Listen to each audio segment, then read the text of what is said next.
Why are vegetarian diets so effective in preventing and treating diabetes? Maybe it's because of the weight loss. Those eating more plant-based tend to be significantly slimmer, and not just based on looking at a cross-section of the population, but you can do interventional trials and put it to the test. A randomized, controlled, community-based trial of a whole food plant-based diet.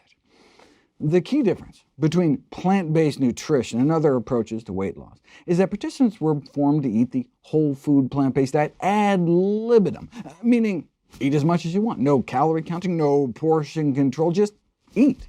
It's about improving the quality of food rather than restricting the quantity of food.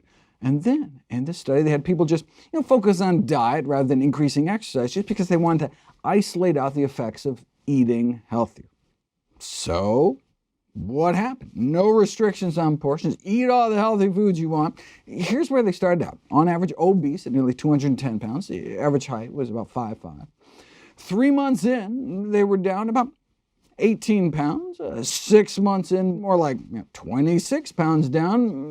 But you know how these weight loss trials go. I mean, this wasn't an institutional study where they locked people up and fed them. No meals were provided. They just informed people about the benefits of plant-based eating and encouraged them to do it in their own lives, their own families, and their own homes and communities. And so, typically what you see in these so-called free living studies is that, weight loss at 6 months, but then by a year the weight creeps back, or even worse.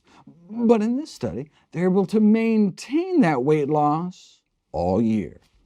And of course, their cholesterol got better too, but their claim to fame is that they achieve greater weight loss at 6 and 12 months than any other trial that does not limit calorie intake or mandate regular exercise. That's worth repeating. A whole food plant-based diet achieved the greatest weight loss ever recorded at 6 and 12 months compared to any other such intervention published in the medical literature. Now, obviously, with very low-calorie starvation diets, you can drop people down to any weight. However, these medically supervised liquid diets are obviously just short-term fixes associated with high cost, high attrition rates, and high probability of regaining most of the weight, whereas the whole point of whole food plant-based nutrition is to maximize long-term health and longevity. I mean, even if, for example, low-carb diets were as effective, the point of weight loss is not to fit into a skinnier casket. Studies on the effects of low-carbohydrate diets have shown higher rates of all-cause mortality, meaning a shorter lifespan, decreased artery function, worsening of coronary artery disease, and increased rates of constipation, headaches, bad breath, muscle cramps, general weakness, and rash. And yet, still not as effective as the diet that actually has all the good side effects like decreasing risk of diabetes beyond just the weight loss. Yes, the lower risk of type 2 diabetes among vegetarians may be explained in part by improved weight status. However, the lower risk also may be explained by higher amounts of ingested dietary fiber and plant protein, the absence of meat and egg-derived protein and heme iron, and a lower intake of saturated fat. Most studies report the lowest risk of type 2 diabetes among those who adhere to strictly plant-based diets. This may be explained by the fact that vegans, in contrast to vegetarians, do not eat eggs, which appear to be linked to higher diabetes risk. Maybe it's eating lower on the food chain, so you avoid the highest levels of persistent organic pollutants like dioxins, PCBs, DDT, and animal products, which have been implicated as a diabetes risk factor.